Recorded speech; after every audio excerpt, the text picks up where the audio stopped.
What's up, everybody? What's up, dude? What's going on, Chris? To be honest, I'm freaking tired, man. I'm beat traveling, but good. Other than that, Dude, I'm tired too. how are you? That's I'm good, man. Down in Miami. Oh, you guys So are, you're down in Miami? yeah, Oh, cool. it's down here for a couple days. So been in Florida for a week. It's been good. Just training, training, training. How's that? Where are you coming in from? You just got back today. Yeah, Texas. We were down at the ranch. We had our kind of yearly end meeting, go over a bunch of stuff for the company. We put on a class for Elias County, their transition class, but it was a good trip. Is that what you call it now? The ranch. The ranch, Staccato, Texas.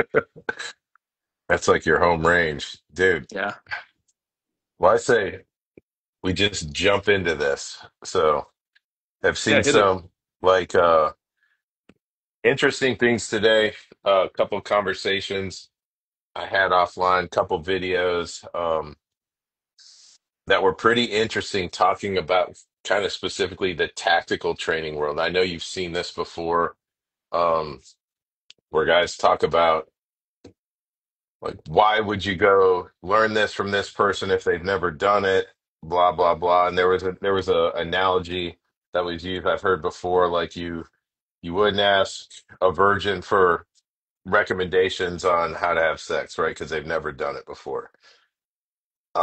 And I think that's kind of a difficult thing, probably a necessary thing. At least makes for an interesting um, conversation where because you have a lot of these old hats, right? You've got fill in the blank, former whoever, whatever, uh, that are saying stuff, and then when you challenge those ideas, the default is always, well, what selection have you gone through? How many people have you killed? Or whatever nonsensical bullshit that they're talking about, right? And there's some notable guys that I think a lot of people from a legacy standpoint have trained with. And I had a few conversations today with guys who have taken those classes, and across the board, everyone I've met, like it was complete nonsense bullshit. So how would you recommend, or like, how do you in your career, like, how are you assessing or sifting through all of the bullshit that is in this tactical training industry?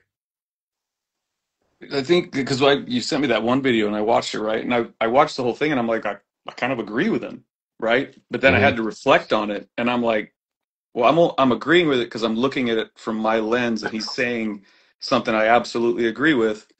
But if you misconstrued it, it's unless they've done it, it's taking the wrong thing because the shooting part is separate than the killing part. That's what we try to explain to our guys. Like shooting is not killing people. Shooting is just shooting guns, shooting paper. You can kill animals with it, people with it. Killing people is its own thing with a brick, a knife, a gun. And what we're trying to get to understand is we're just trying to teach you how to shoot, not when to shoot. And if you make that decision or that decision's forced upon you, this is the way we want you to shoot. This is going to be more effective for you. And then we also try to temper it with if you're talking about a gunfight, right? That's where I think it splits. If you're having a shooting class and you're talking about gunfighting, if you haven't been in a gunfight, why are you even bothering reference it? You could have absolutely valid material and it could be of great use to the student, but the likelihood of them shooting somebody is low if it's just your regular open enrollment class. And it's not what it's about. They're trying to learn a skill. And you could teach the best shooter in the world, you give them all the time in the world, and they may not have the mental bandwidth to actually do it or survive doing it mentally. You know what I mean? Like that's its own thing. And tactics have nothing to do with killing.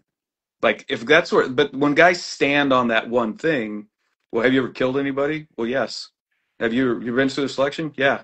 So am I now qualified to do whatever the hell I want to do? I would say no, right? And it, Yeah, and I think am I it's making sense? you are, and I think it's a really hard, because I would say, like, one part of me is like there are plenty of you know, quarterback locker room coaches who have never thrown a Super Bowl touchdown pass. Hmm. Does that make them not qualified? You know, and No, that might be a bad analogy, but then we talk about this thing, you know, you know, the tactical training space or the training space, you know, at what point do you do you demand like your instructor is a good practitioner first and foremost? I think that should be always, right? Now, At least not, maybe not even to your level, because that's, I think we looked at that disparity between the ability to observe and coach and identify. Because I think what it breaks down to is we want people to understand shooting is a process.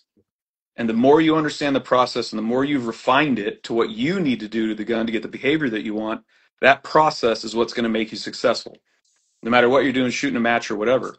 So, but the process doesn't have anything to do with the outcome. So, like a swing coach for a professional golfer may not be able to win, the freaking Ryder Cup, but he can find those tiny things and cues to help that guy win it. And I'm pretty sure every coach they've ever had, as far as like a specific aspect of their swing, a putting coach, an actual swing coach, someone to teach them how to read wind, hasn't won that championship either, but they're awesome at understanding it. But dude, they don't talk there's to them about winning championships, right? They talk to them about swinging the club and how to perfect yes, that. and that is where you see even at the best golfers in the world. It's funny you take the golf analogy. I love it. But even the best golfers in the world, right? So Tiger Woods, when he was winning everything circa 2000 and he is unstoppable, still had a golf coach, Yeah. right? And I would say even at any point along his career, like there's going to come a threshold where like you're beating your coach. But that is, that's golf, that's understanding of mechanics, of coaching, of teaching. Does that, and I'm just saying, I'm not saying this is my view. I'm asking this as a question, right? And for anyone in the comments, does that apply when we're not talking about golf? We're talking about something that people would perceive as a little bit more serious, right? At what point do you demand that your instructors are good practitioners? And then I would ask this question: can you be a low performing practitioner but still be a good instructor in this thing? I I don't think you can be a low performing of a skill. I think if at one point you have to have been able to do it at a high level and you may no longer physically be able to do it, like race car drivers, right? They cannot sustain those G's. They can't do that on the track anymore, but they know that thing like the back of their hand. They've won 8 world championships in their past, and those are the dudes they're not going to get specific driving cues for a modern car. They're going to get the mental work for winning a championship. Like you see, like you know what I mean? They're separate things because he has been there, he has done it. He can't do it anymore. But if you've never been able to perform at a high level, just understanding something, I don't think that can exist. I don't think you can really understand different cues for different people and different ways to reach a certain shooter if you've never even explored it on your own to get to a higher level. Am I No, like, I agree with that. I think too that like you can't coach anyone or identify mistakes that you haven't already made yourself extensively. yeah, I and just don't. observed in others? Yeah. I mean, I think before you observe it in others, you have to like the same thing that we're promoting in like training nonstop is like, hey, tie cause and effect together. You have to recognize the mistake, immediately when it held on. I got to Mm. shut this off. This is driving me insane back here. Oh, the light. That's all I'm staring at. You have to be able to, you have to be able to see and feel the mistake that you're making and then understand how to apply the appropriate cue as like step one before you can now see and feel that mistake or see that mistake in someone else and know the cue that they need, like what's causing it. Right. firmly believe that. Like you have to have made all of those mistakes over and over and over, and that is where your kind of ability to instruct, or your instructional, the art of instruction, whatever it is for you, whatever that means to you, is that you develop as a teacher, as a coach, as an instructor, to now fix guys that are making the same mistakes that you've already made. Yeah. I was thinking, I was, I read that, like, kind of things to think about before we started. And I was thinking on, like, even medical, because we were talking about different stuff. Like, what things can you learn that probably should be dominated by the civilian sector versus LE or MIL specifically? But there's some, like, talking to some of the PJ guys, like, if you want to learn EMT medical level stuff, you probably should go get that from an EMT in your city. If you want to learn actual trauma care from bullet wounds in an austere environment with limited supplies and all the things that those guys are going to deal with, I think should be going to a guy like that, because they can tell you, you know, out in the street, 15 minutes from a level one trauma, these are all the things that we do. But this guy can tell you, I've noticed this by actually patching, trying to fix this bullet hole. These are some problems that I ran into as it got dark and cold, and or this, and he can work you through things you're going to see happen better than that other EMT can. But you can get the same baseline medical training from that civilian guy. Is Yeah, that I think fair to say? it is. I think you just start adding, you know, layers to the training, and different like variables and modifiers to the training environment, right? No one learns how to put an IV in in pitch black in the dark in a moving vehicle or helicopter or anything like that, right? Yeah, You you learn in start a in a very table. sterile environment, right? And learn the techniques. And hold on, getting a ton of messages right now. You learn that in that environment first, and then you start adding modifiers and layers to it. And I think I look at like shooting, and I still believe shooting is the foundation to any tactic, right? When we talk about like where you stand, or what you're hey, I go here, I do this technique or whatever in terms of a TTP, like that's the easy part.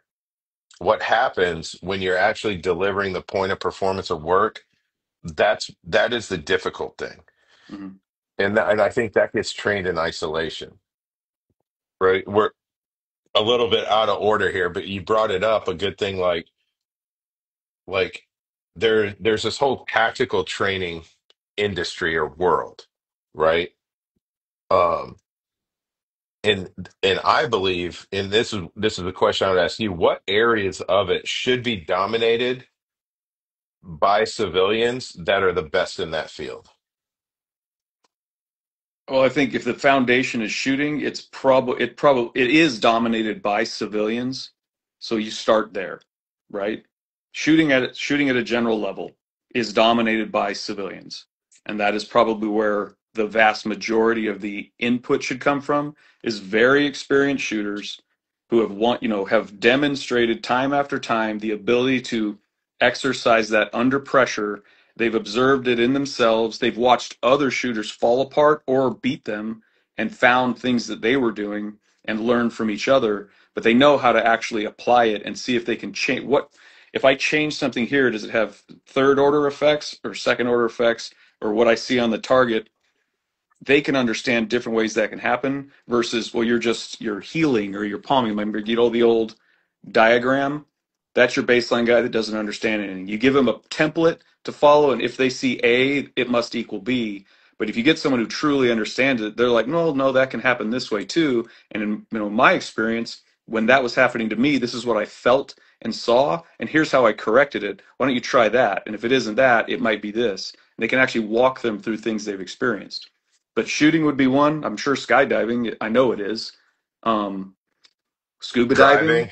driving, uh, shit, I don't even know.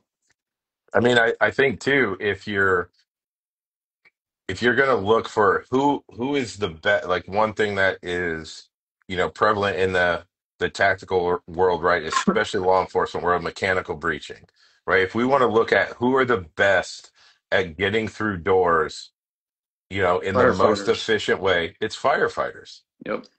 with And hand my old tools. guys. Yeah, that's where you go to look. If I want to really understand like how a Halligan tool works and how I can use it the most effectively, I'm not going to look to somebody that carried it as a collateral duty for Hmm. X amount of years. I'm going to look to the firemen Because they that invented it. It was know, yeah, literally a guy named Halligan that invented it as a firefighter. yeah, that know how to use it all. But it goes back to that like good practitioner versus good instructor, right? And there's some good comments here, right, where guys are like, they don't care if someone is incapable of demonstrating at a high level anymore. And I would probably disagree with that from a shooting standpoint because in terms of how we learn, or at least how I have learned, where watching someone do something at a very high level is what made it real, right? When I would see, competitive shooters and the practical shooting guys, and you see them in real time, in real life, demonstrate something, and you're like, well, fuck, I just watched it. Now that becomes a reality. That becomes something that I know is possible. And now I'm working to make what was impossible to me 2 minutes before the demo possible, and now make that to where that is just good and that's something that I can do, repeatedly. I think that's the first way that you learn. Yeah, the guy in the class will say, "All right, I'm going to demonstrate this in this time," and you're like, "That's not even possible." And then they do it, and you're like, "Show me how you did that, because I can't do that. How did you? How the hell did you do that?" And those dudes have gone down. Like when you talk about some of that's, I think, the benefit of someone at the highest level of ability, way above me, right? Someone at the highest level of ability did not accident their way there. They went through trial and error, some faster than others, but they went through a path and they discovered a way that fit them. And at least, like Robbie Latham used to say, like if 90% of the best in the world do it a certain way or have a certain process, there's a 90% chance it's going to work for you. Yeah, I mean, if you look at like who is dominating, you know, the long range shooting world, or, the sniper world. Yeah, the PRS dudes. It's not military dudes, No. right? And I think, you know, most military guys, the most like eye-opening long range stuff I'd ever seen or heard came from a guy that had nothing to do with the military, right? Like Todd Hodnett Yeah, was odd nut. unbelievable, right? And I think, even guys that are, post-military, but, PRS and they're in, and this would also beg you guys say like, don't take this from civilian. Like there is no military tactical training industry. Everyone in it is a civilian. Yeah. So it should be more not about what you used to do and like, well, what are you doing now? Right? You look at like the Hat Creek guys. Like I would say when anyone asks me if I'm gonna look for information, I'm gonna sift through kind of the bullshit or what I would perceive to be bullshit or kind of the nonsensical things and go straight to the guys that I believe would answer the question. Right. And that's where I think a lot of the social media side kind of corrupts and messes everything up because from what you've seen, do you see more useful information or kind of like marketing style garbage information? I don't know. I've kind of gotten past trying to judge it. I know I'm going to answer that, but let me hit something I saw go by. One of the guys mentioned Scotty Peterson and the AMU guys, right? There are rare birds who go out there, but I think even Scotty would recommend if you wanted to learn steep angle shooting or cross canyon shooting, you go to Hat Creek, right? You want to learn deep in ballistics and other stuff, you go talk Todd Hodnett. And Scott's classes, when we hang out and shoot, he's not talking about shooting anybody. He's talking about mastering that gun and reading wind, and he's just talking about shooting. Same thing he does when he teaches other higher level units, or even did that in the army. This is just about shooting. You go figure out how to apply it. I'm going to teach you how to do it. But as far as everything else goes, I think a lot of it is marketing. I think it's people who are probably good at one, they are probably really good at one thing, but they want to encompass it into so much more. They want to be a sole source provider. They want to be able to give you anything you want when they really have, and I'd even put myself in that camp. There's certain things that I know I'm very good at. At least I feel like I am. I wouldn't say I'm the greatest shooter in the world. I'm not even close, right? But I think I'm a pretty good coach and I've reached a decently high level. Breaching, I'll stand up against anybody with that. Baselines on tactics, police use of force, all those things, those are areas that I excel in, right? But I'm not going to go out and teach like an open area movement course, even though I've done that. I didn't do it enough to have all the things that I should be thinking about. Yeah. There's no, and I agree with that. It's like knowing like where it fits in to your experience and your experiences like firsthand. There's a comment in here that I don't agree with. You know, it says um one guy's disagreeing with one of the other comments. I'm sorry I didn't read the first one. It says shooting is absolutely related to killing. And I'm like, it's 100% not. No. There are more, I would say I have shot more targets by a factor of hundreds and hundreds of thousands than I've shot more people. Like that is not it's it's not related in terms of how you're training it. When you're training shooting, I'm practicing this one thing, right? I'm trying to get as good with a tool and trying to be as efficient as I can, as aggressive as I can, accountability, control, performance, all of the things that you try to inject into your training for whatever you're going to take that the reason you're on the range for and what you're going to apply it to, right? If you look at it from under the lens like, no, this is directly related to this, you have already applied a glass ceiling and have gotten into a box that you're never going to get out of from the performance side. Because shooting, like there are plenty of people that shoot and train and shoot guns that have no interest in getting good at that for the sake of engagements or application. So I think it's a hard art. It's a hard discussion to have. It's Yeah. where you direct, like why are you training? I think I think that's the point. Like, identify the skill that you want to build. So if you want to, if I said we're going to do a high angle skyscraper assault course, right? So we're going to assault a 30-story apartment complex, and you're going to start on the roof, or you're going to start on the 25th floor, and you're going to rappel to the 23rd. So we build the systems for everybody. We just take them right out there, and they rappel down, and they enter the freaking balcony of that when they go in. Like, that's too much. That's a billion things put together. Shooting, breaching, repelling, system building, all that stuff. And then medical, it's all stacked up together. Which one of those parts do you understand the least? And then you go to like a Sprat climber or one of the guys that does all the certifications for the buildings and go, how do you build systems up here? What ropes are you using? What descenders are you using? What's the best way for us to go about doing this? And they can show you, well, here's the number one way. This is the safest way, and as long as you don't violate any of these other things, you could build a system as simple as this that'll carry two guys. Is that going to serve your purpose? Yeah, show us how to do that. And then you just master building that system. You figure that out and master it, and then you can start applying it into whatever else you want, just like shooting. Does that make sense? Yeah, I think So, you have to do those things in isolation. yeah, climbing, go to climbers. Like, I don't know who else you're going to go to, but free solo freaking dudes to learn how to free solo. So there was a conversation, today that I talked to a guy about that he had with Paul Howe, who is a lot of guys will say, hey, well, that's who we went to back in the day, whatever. And Paul cannot get out of his own fucking way with a selection process or whatever, some Killing people. used to could shit that he used to do, right?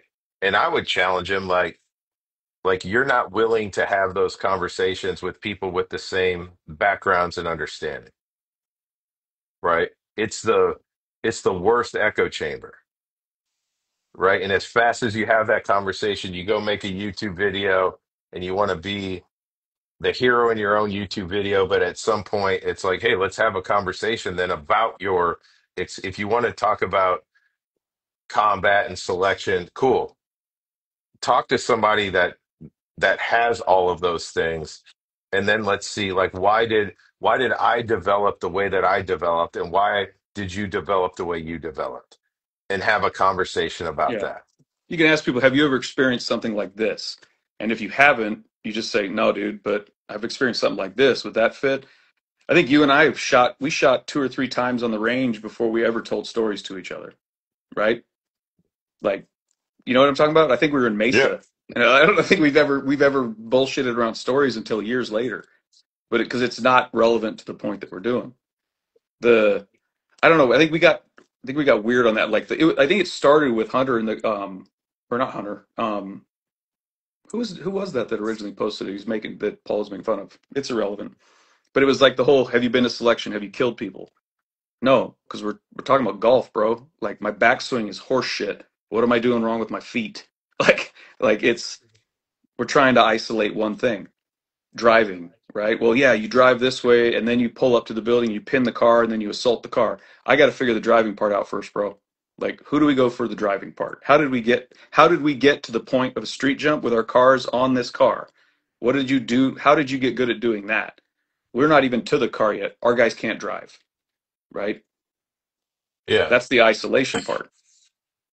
So here's a good so I pinned a comment um that that Tom Kyer had made about, hey, if the source of the information is good, what does it matter where the background is? And in this like guys that are very focused on the tactical training industry, right? The background of the instructor is a direct correlation to the quality of instruction.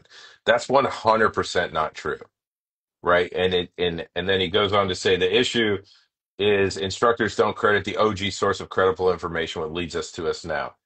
Okay, so the OG source of the credible information for application in terms of engagements and shooting, adversaries, the people that did, they're all dead, Yeah, right? The if you look at terms of who did the actual real fighting, like we got to go back to the early 1900s of engagements and things like that. We're talking about there's now this.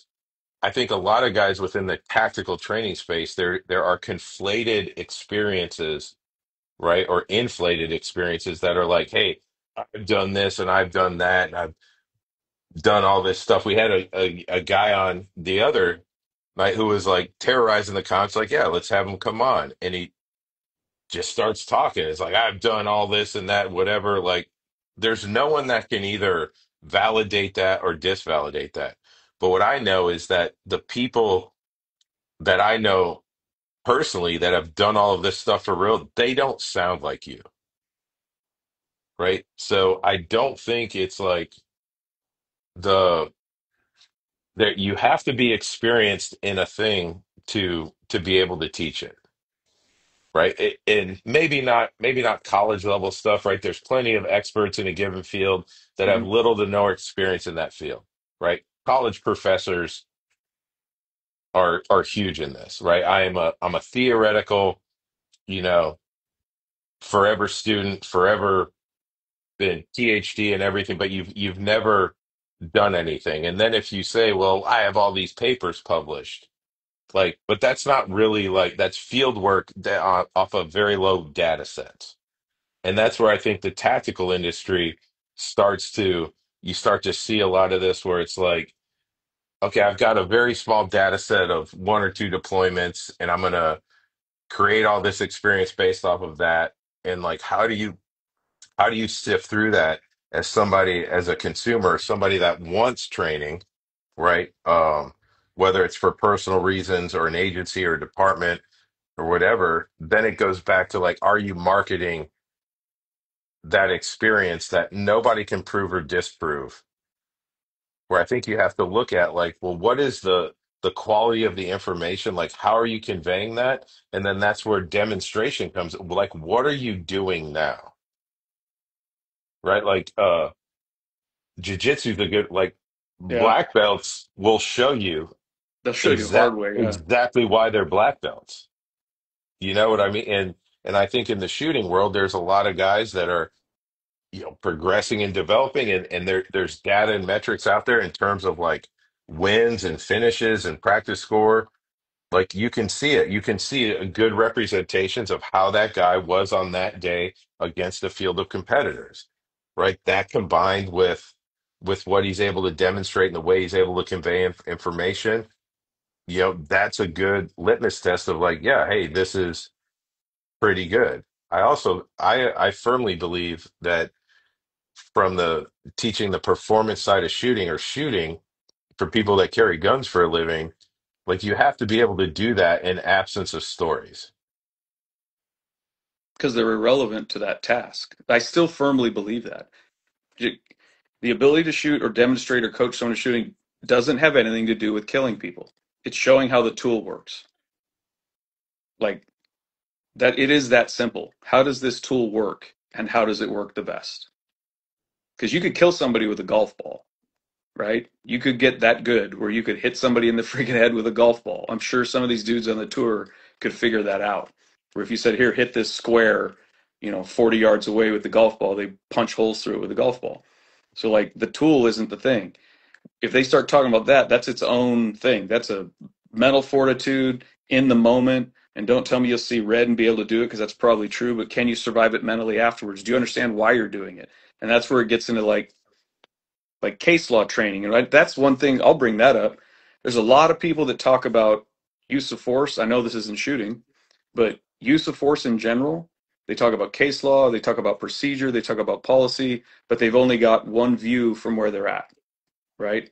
And how that has applied or hasn't applied, and what has and hasn't worked. But when we start, if they don't understand it deeper, right, those simple decision making things based on law and policy, how that applies to law enforcement, I think that's where a lot of it gets lost too. When you get to these bigger classes about, well, CQB or assaulting a building and planning a search warrant, when they're not really understanding the limitations of their students and why their students want to know it. So if you get asked a question like, well, hey, can we do it this way? And the guy's like, well, that's just what we do. And I've heard instructors say that. Well, what about this situation? Well, I don't know, man. This is just how we do it. Well, this is not going to fly here. I got to know if I can legally do this. Can I justify this in the end? Or are we just trying to figure out another method? But I think we're bad students in general in LE. I think we're bad students because we look to someone as they know everything about this. I'm just going to do what they tell me to do. But we aren't good enough students to take it back, assess it, and go, only these two things apply to us. Let's play with them for a while and see if they still fit. Because the rest of what we learn today, either we're not capable of doing on a skill level, or it doesn't apply to us legally, and we have restrictions on the ability to even do that. There's people who will change their entire TTPs for a SWAT team because they took one class. I don't think that's appropriate at all, right? You may have found something you believe to be a better way of doing things, but you haven't now vetted it in your own environment and actually tested it out. You've just decided that you're going to do it this way. How many teams or individuals have you seen that are willing to change TTPs or way of doing business off of one incident? Lots. Yes. And I know my team was guilty of it for a bit too. And Get, sh- get, what do you Go ahead. think drives that? Fear. I think it's well, the some of the things change for fear, and I think other things change for it's the shiny new object. Um, what you're doing isn't not working; it's successful, but you find a new way and go, this is going to be more successful because of either an imaginary boogeyman, right? If this happens, this seems like a logical choice, although we've never experienced it or been able to change it, right? To see if it actually makes a difference. And then the other ones are you get shot at one time through the walls, and now it's, well, we can't do that anymore. Like the one time, or you do a street jump and the guy starts shooting out the windows at you and hits two guys, right? Yeah. Like just because it went bad once doesn't mean you did it wrong. It just means that time the odds were not in your favor.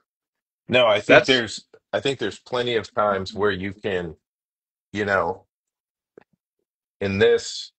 business or this thing, you can do everything right and still lose. You're still fucked. And you can do everything completely wrong, take your pants off, and walk in the room backwards naked and still win, right?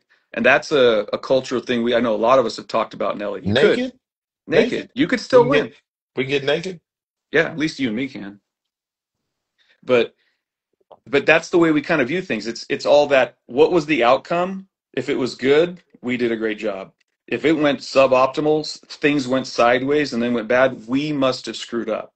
No, you were doing exactly what you should have been, and you just luck of the draw got screwed. Because none of it's safe. When we start talking about guns and tactics and shooting people, there is no such thing as safety, right? It's not safe, but you can increase the odds in your favor, right? Yeah. So how would you recommend, for guys, how do you sift through kind of the bombardment of information and everything that's out there?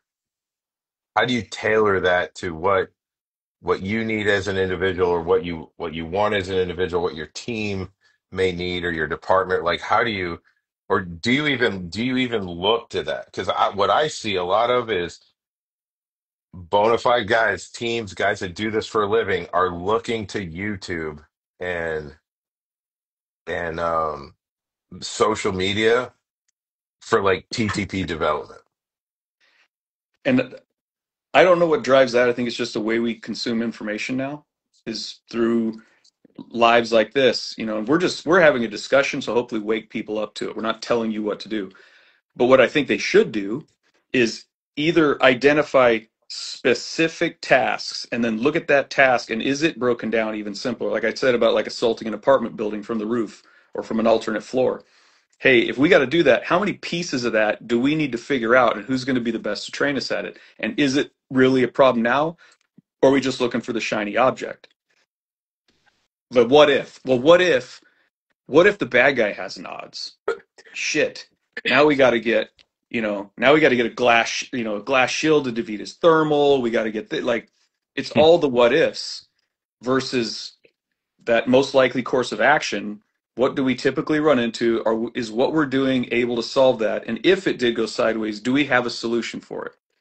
Like you want One, to like this, one of the simplest things we ran into that we needed an answer for was laminated side safety glass on cars. It was supposed to be around since the 80s, right? It was like a mandate, and then everybody was like, nah, piss off. And then slowly luxury cars started adding it in the 90s and the Beamers and your Mercedes, and you'd go up and do like a vehicle extraction and just punch a hole in a window, and it's like, this is just a skinny windshield. And it was like, hey, how do we better deal with that? And how do we recognize it in cars ahead of time? And then eventually it just becomes simple. The dudes know what to look for, they know how to deal with it, they know what's expected of them. But that's actually identifying a problem and then asking who should teach us this. That's the hard part. Because I think most people, if you called them and say, hey, can you teach us how to deal with this? The answer is going to be yes. And they're going to go to YouTube and watch a video and try to figure it out and then teach you that because they've never dealt with it or done it. Whatever the thing is, I'm just using the Windows as an option, right? yeah, Because we want to be the guy with the answers. Or people want to be the guy with the answers and they can't say, fuck, dude, I don't know. I think you should probably give this guy a call. Maybe he could help you out. And the really good guys, I know they do that. yeah. I think if you can't answer the question, you try to find people that can. But in terms of like from the business standpoint, there are plenty of guys like, nope, we can do that. That's what I mean. They want to be the Or guy with the answer. yeah. So I think too, there's from the tactical training world, um, there's not a lot of bleed over in terms of tactics the from the military to the LE world, or even the military to the civilian world, right? Which talks about, one of the things we had talked about was, is there a civilian market for tactical training? I bet And you there is. what does that even look like? I think it would be more like, I don't know. I think that would be a group of individuals who already have like a team and they hit up a dude like Felix or whatever, they're like, hey, we want to learn how to patrol stuff. I think they should be allowed to do that. Absolutely. But if you're going to do it, this is what it would look like. Here's what would also need to be supporting in it. Here's all the other stuff that goes with it.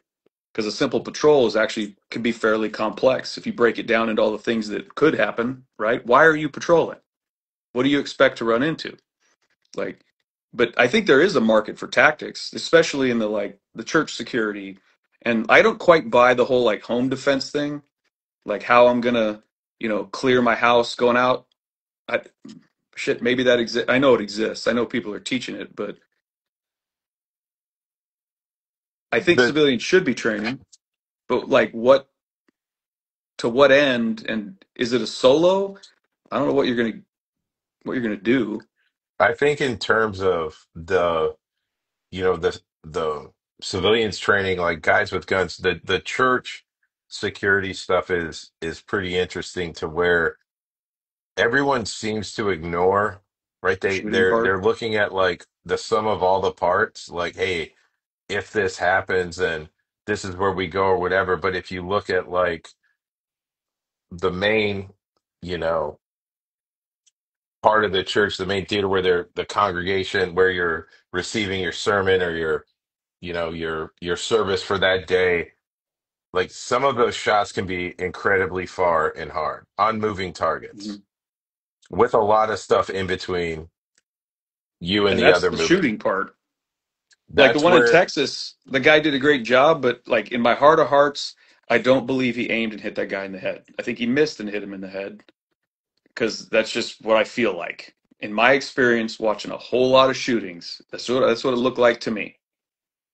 yeah, that's where I think the emphasis in the civilian tactical training market has to be hard skills, Yes, right? And then like that is never going to be a negative, right? The better and more efficient you can make the bullets go where you want them to go, you can apply that to a lot of different situations, right? It absolutely. doesn't it doesn't have to be this large production of like, well, if this happens, then we're going to do this. Now there's probably some procedural things like, hey, if you've got the ability to lock all the doors, right? To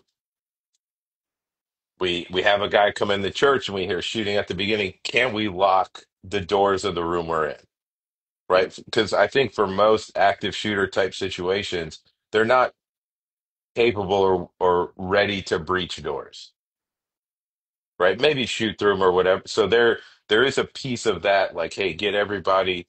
We can lock these doors and we can barricade defensively from this position, right? There's huge value in that. But if you talk about the guys that are going to now fix the problem on the civilian side before law enforcement can show up or be the enablers or the enhancers that help to fix the problem. That They got to goes be able back to to the shooting piece. Yeah, they got to hit what they're aiming at, not Huh. increase the casualty count. And that goes for the cops too, right? The cops have increased the casualty count on several occasions, and that wasn't the right solution. So I hate like that part of it, the shooting part of it. If you, this is how I would word it. If you think, because everybody wants to talk about killing, right, and gunfighting, okay, cool. If that is your intended purpose for learning it or having it, then you better get good with it because it's a very high stakes environment, right? And I think most people say they understand that, but I don't think they do.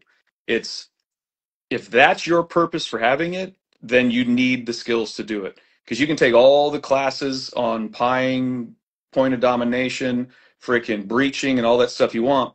But we've said it a million times. If you can't deliver the actual solution solving aspect of it, it doesn't matter how you got there. If you kill It, somebody else, it's yeah, like, too bad you did get there. yeah.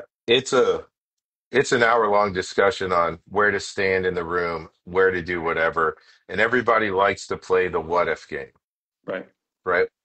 And I always answer, what if you can just be technically perfect at the TTP you want to use? It's definitely better than trying to figure your way through some bullshit.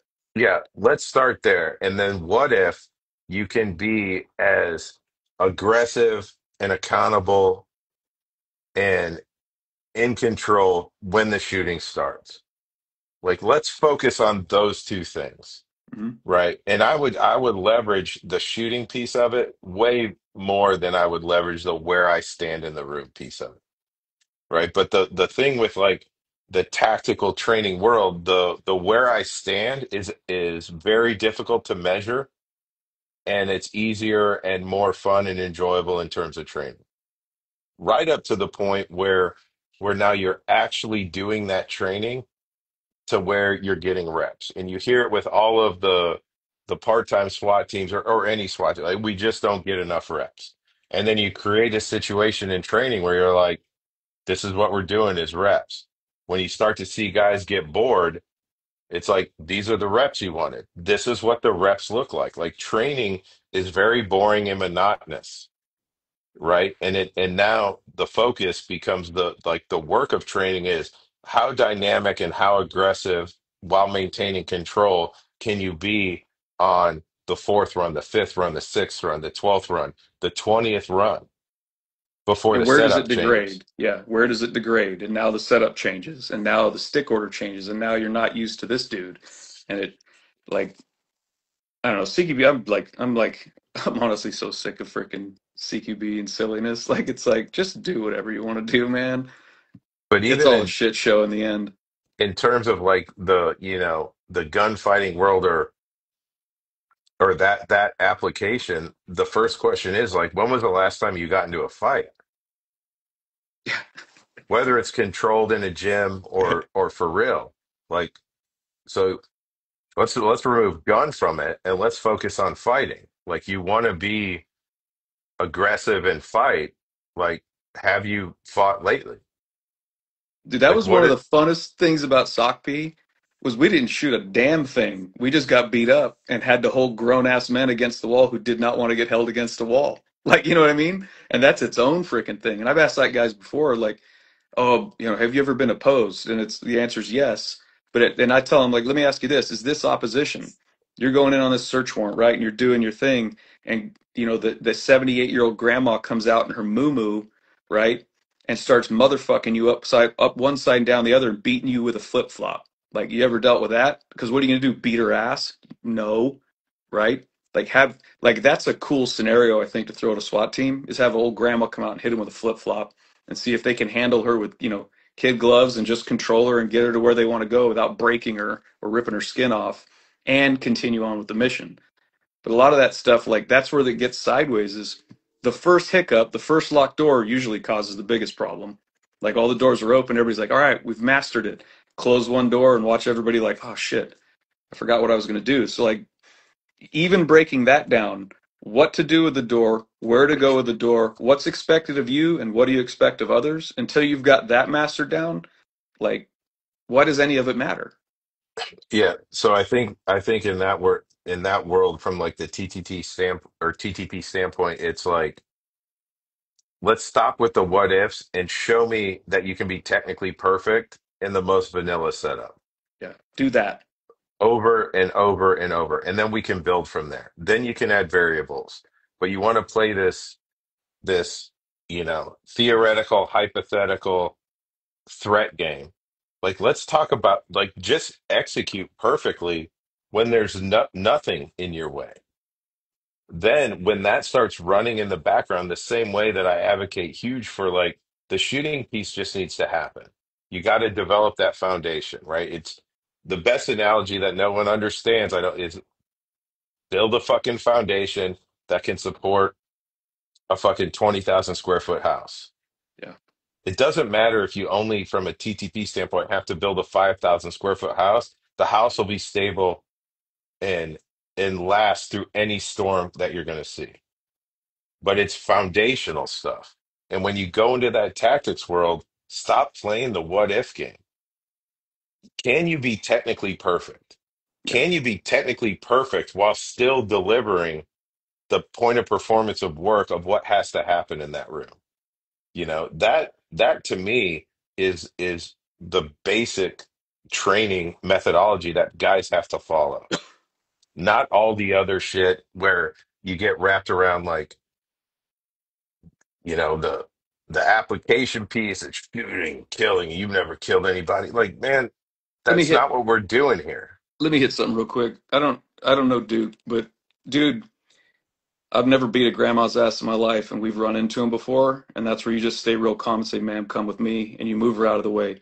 It's not a hostage rescue; it's a search warrant for some freaking dope or a computer or something stupid. It isn't handling people with kid gloves. Grown ass man gets in the way, he's going to get handled like a grown ass man. But the women, and the weak, we don't abuse them, right? You handle them very professionally and move them because we are grown ass men and actual SWAT team dudes. We're not fucking animals, but we treat animals like animals, other than dogs.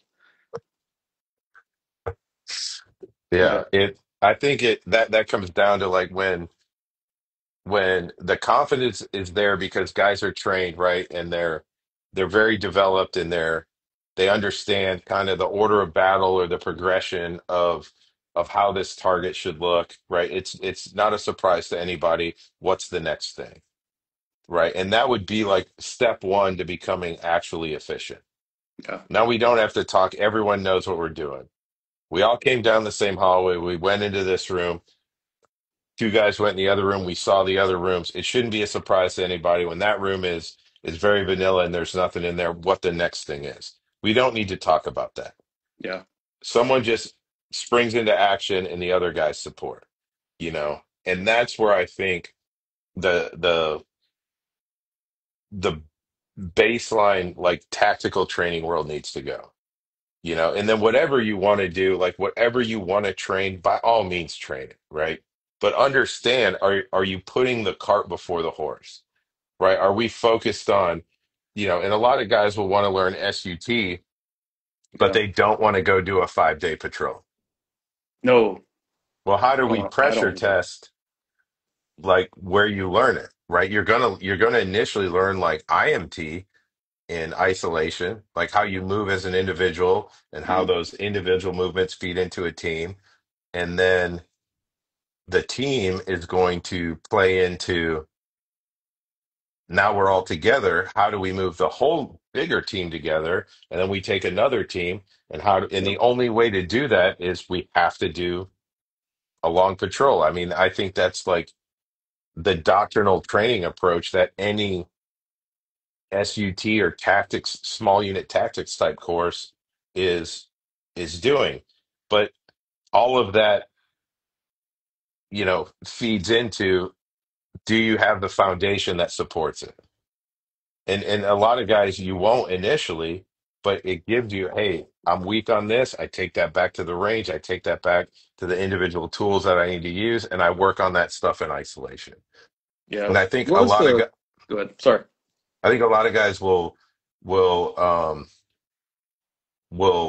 blow through the isolation training piece, and then they want to jump right into kind of the more interesting and fun part of training is how I would describe it.